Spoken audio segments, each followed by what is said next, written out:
YouTube, back with another video. So this is going to be part 3 of the Life as an Indigo school years. So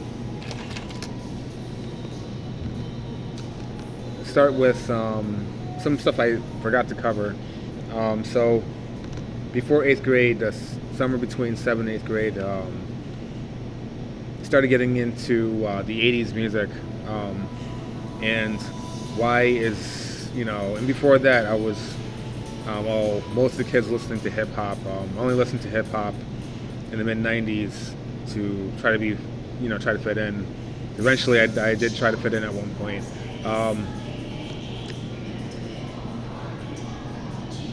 But before that I was listening to disco. Actually, I was still listening to disco. You know, we Indigos, Star Children, we dare to be different. We're not afraid to go off the norms and,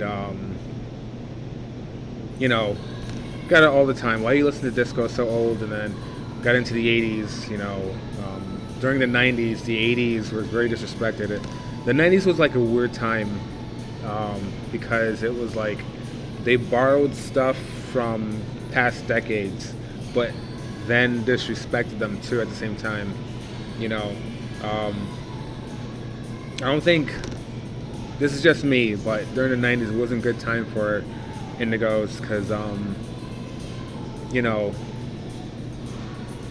the other styles of music that might not be mainstream or weren't supposed to be like so mainstream, like hip hop.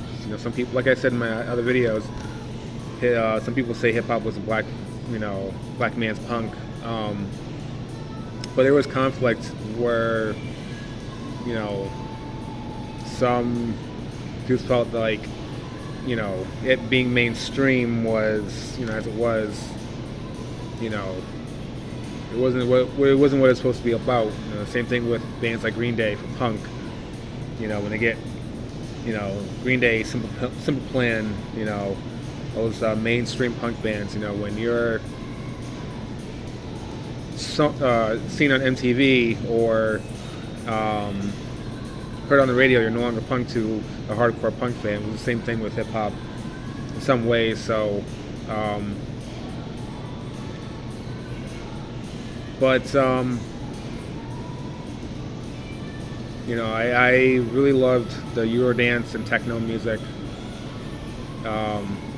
So again, no one else was really listening to them. I was the only one. So another way I felt kind of alone. So that's hey, that's another So anyway, so started getting to the 80s music. Ironically enough, the song that got me hooked to the 80s was Karma Chameleon by Boy George and Culture Club. Karma and Chameleon, who always talk about, especially the New Age movement, karma, spirituality, and chameleon, reptilians. So it's funny how that got me, like I said, you're eventually, guys, if you're indigo or you're just into spirituality, you start meditating, you're going to piece together, you're going to piece together why you are the way you are, and like one day it's just all going to make sense. And so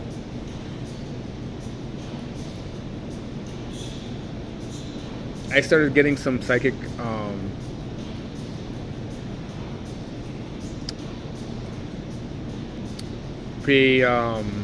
psychic, like psychic, predictions. Sorry. No, I was able to tell when a teacher wasn't going to be there, and oh my God, how'd you know? When someone was going to get sent to the office, stuff like that. It's little things.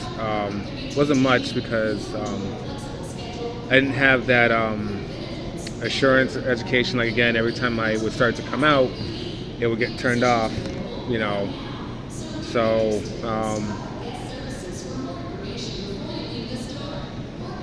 So, end of 8th grade happens. I stay back. and um,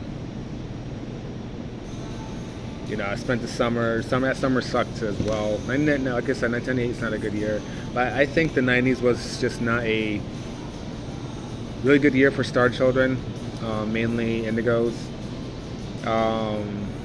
because I don't know, everything became very street, very negative.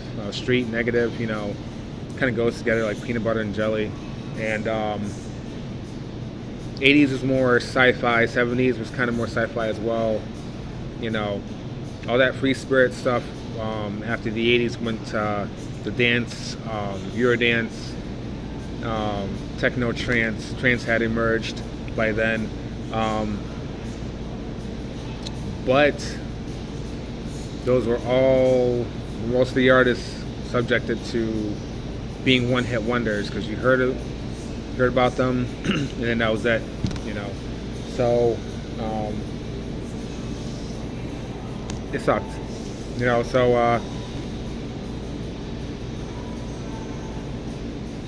So 8th grade, second year of 8th grade.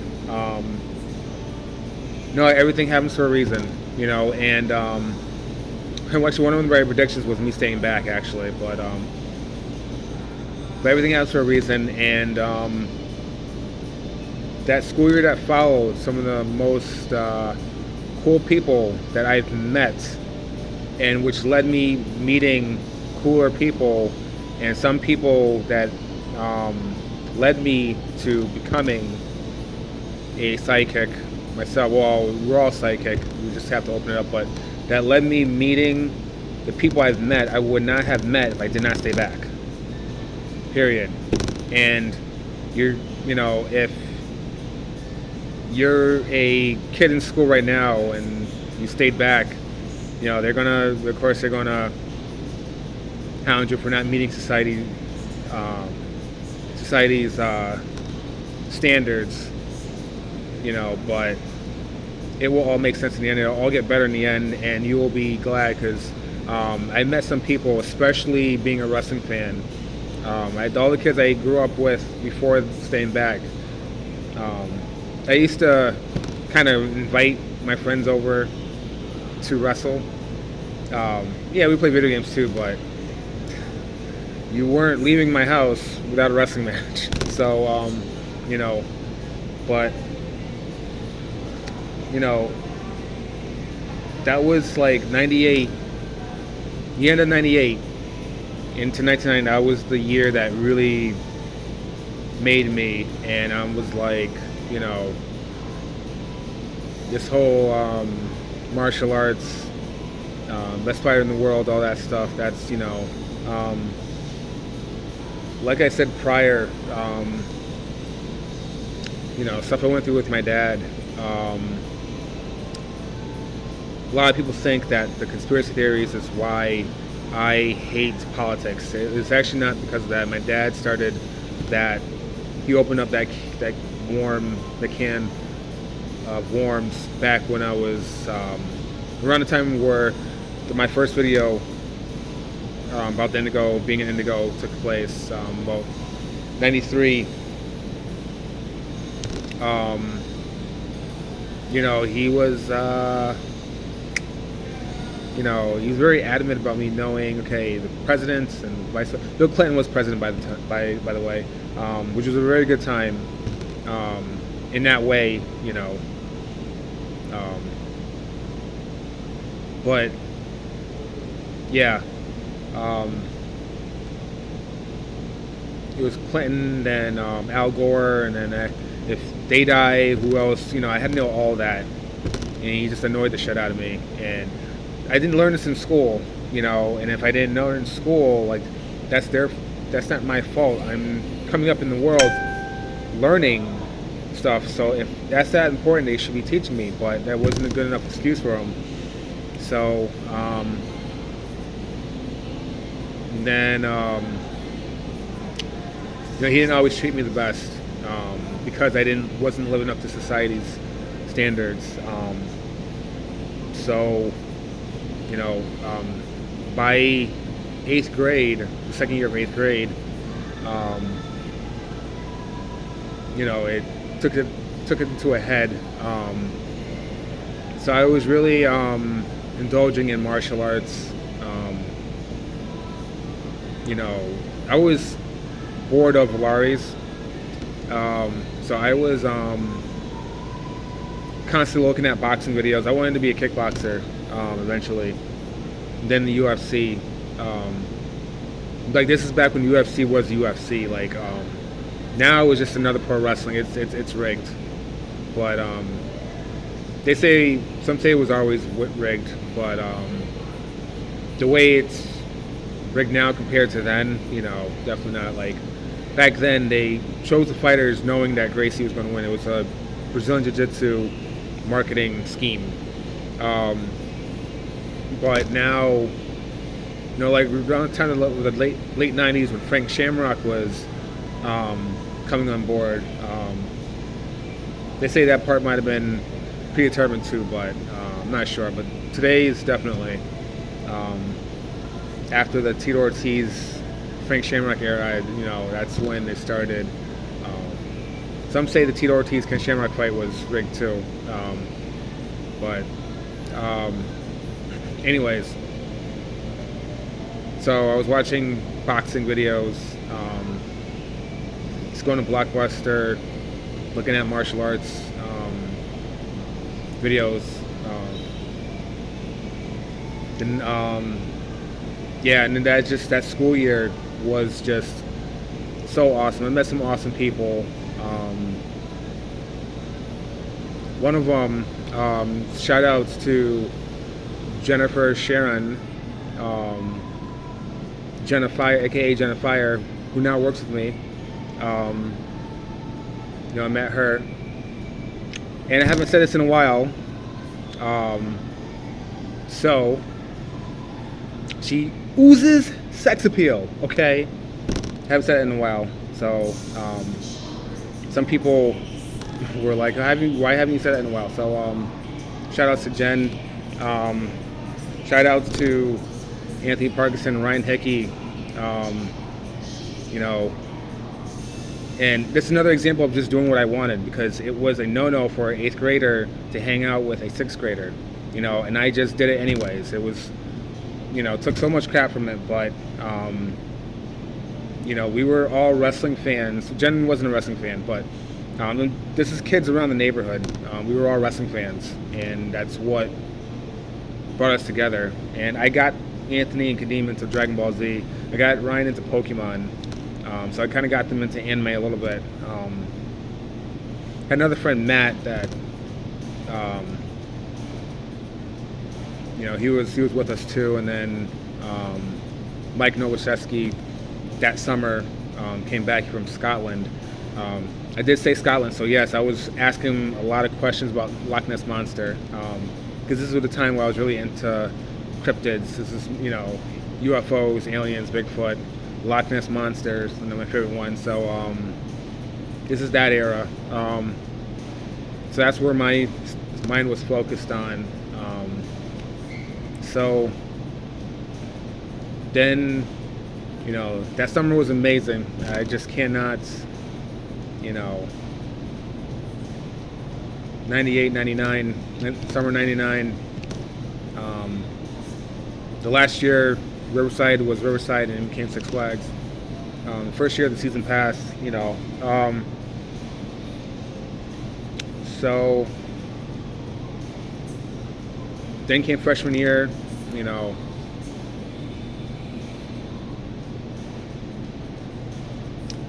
We started becoming, we were kind of rivals before. Then we had a common enemy, this kid named Joe, big shit talker. So we became friends after that, after this common enemy. It was kind of like very Dragon Ball, because like it was like, you know, Goku and Tien and Yamcha and all that, they were all enemies. Then eventually Piccolo comes and they join together, except we never became friends with the Joe kid. Like they became friends with Piccolo. So just trying to relate to, you know, the lady I met that eventually led me to doing black magic, because she was harassing me. I actually met her around the second year of high school, in the year 2000, sophomore year, the beginning of sophomore year. We were friends, we didn't have a falling out. But that year, I started looking into reincarnation,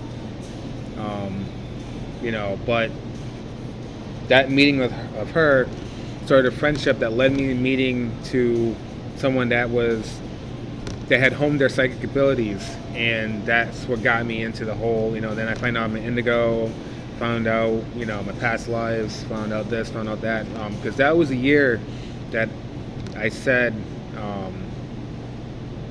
I tried past life meditation and I couldn't do it, or I actually did do it, but I thought it was just something I wanted to believe, but that was the year I said, when I grow up, I'm going to make money and find this out. And,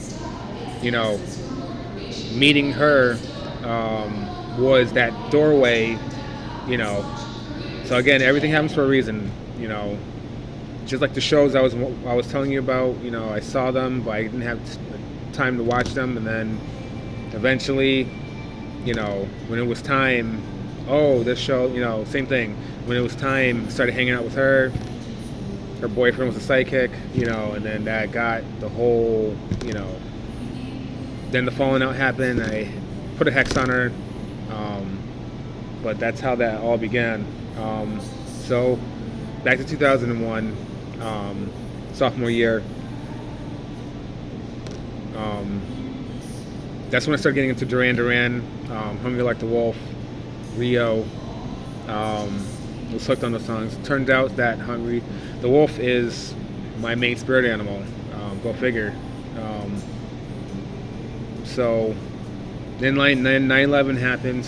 I was very angry about that.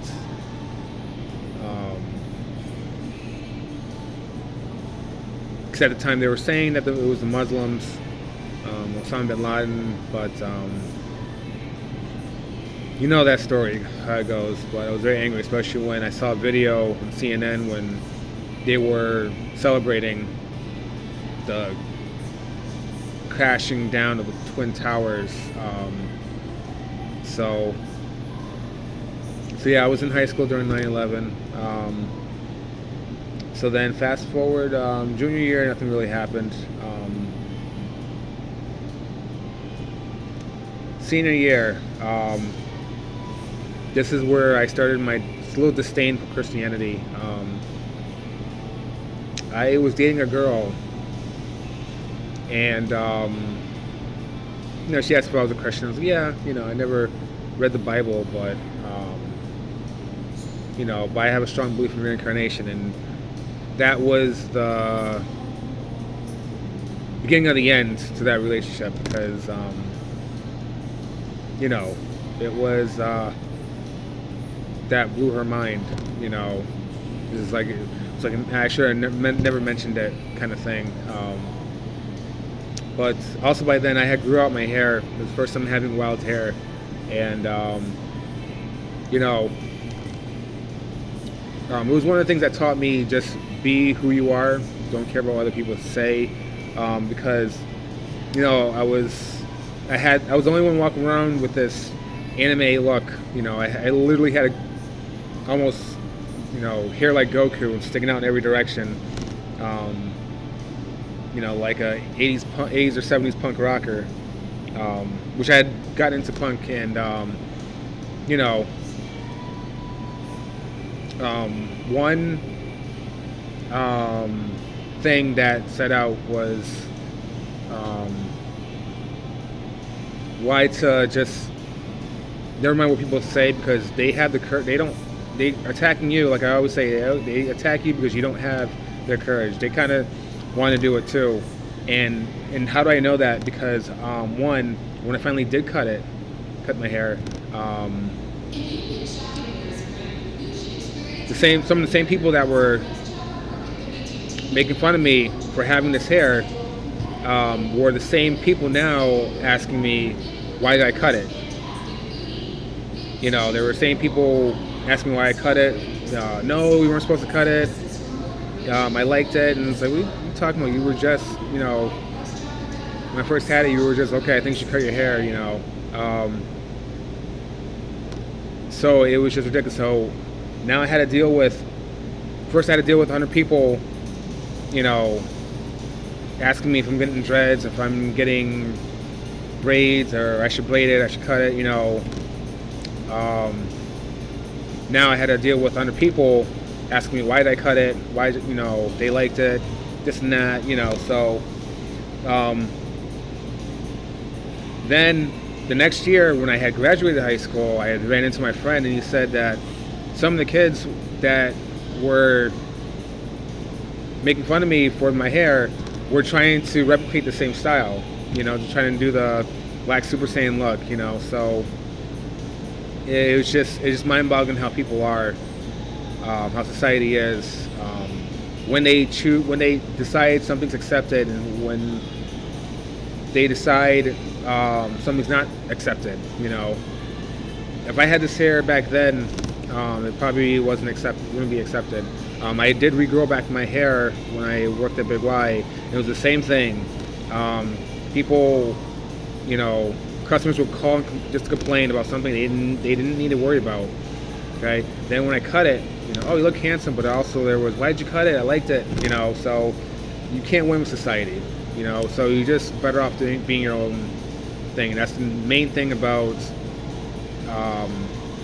being an Indigo, because when you are your authentic self, you raise the vibration. You help raise the vibration of other people, and thus help raising the vibration of Earth. And that's what a lot of our Indigo fellow star children were here to do. Star children, the Earth angels, the other New Agers, the mystics. We're here to raise the consciousness of Earth. You know, so we believe that this is how we will save the Earth. My belief is, my way of doing it is with martial arts, wrestling martial arts. But that's my way, and I try to train other people. Stuff keeps getting in the way, but eventually that will happen. But you know, if you guys want me to get into the Christianity part with the ex-girlfriend, I'll get to that. I'm actually running out of time, so hanging in there. Be yourselves. If you're a star child and you're wondering why am I going through this, in the end, trust me, it will make sense. Hang in there. All right, peace.